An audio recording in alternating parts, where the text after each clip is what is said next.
When did you realize your parents had completely lost the plot? I was 16, standing on the roof of our garage with a bottle of vodka, while my mom cheered from below, yelling at me to jump into the pool. "Try to break your arm," she said, pointing to the scar on her elbow. "You can do it!" Mom and Dad were completely obsessed with the idea that they were perfect people who'd lived perfect lives. Every mistake they'd ever made was actually a necessary step in becoming who they were today. So they expected us to make the exact same decisions at the exact same ages. Stupid mistakes, like drunk jumping into a pool, included.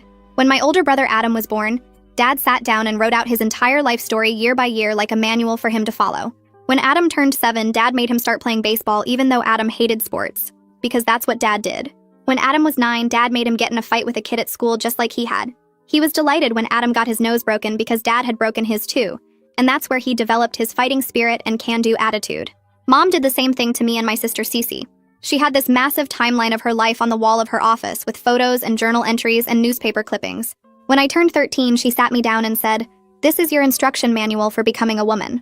I asked what happened if I didn't want to do something she did, and she said, "Then you'll become a worse version of what you could be." And I refused to raise inferior daughters. The tracking started immediately. Mom made me cut my hair into this horrible bob because that's when she got one. I had to quit the soccer team I loved because Mom never played sports. At 14, she made me start smoking cigarettes because she'd started at 14. And even though she quit at 23, she said those 9 years taught her about addiction and self-control. I had to fail algebra on purpose because Mom failed algebra. When I said that was going to ruin my GPA, she said, "I failed algebra and I turned out fine. So clearly failing algebra is part of becoming fine." Adam had it even worse. When he turned 14, Dad dragged him to a tattoo shop and made him get a skull on his shoulder because Dad got one at 14 and now regretted it. Dad said, "You need to experience the regret of a bad tattoo to understand permanent consequences." When Adam was 15, Dad made him total his car on purpose by driving it into a ditch because Dad had done the same thing and said it taught him to respect vehicles. Adam walked away with a concussion, and Dad just celebrated like it was some huge accomplishment. Cece had to pierce her own ears with a sewing needle at 12 because that's what Mom did, and they got so infected she ended up in the emergency room.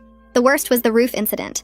On Mom's 16th birthday, she got drunk at a party and jumped off a garage roof into a pool and broke her collarbone.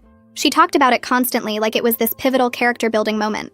So on my 16th birthday, she threw me a party, got me drunk, and told me I had to jump off our garage into our pool. I was terrified. I told her I didn't want to do it, and she said, "I was scared too, but I did it anyway, and that's what made me brave."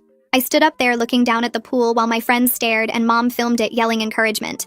I kept thinking about her broken collarbone and how I could die if I landed wrong. But everyone was watching and Mom was getting impatient. So I jumped.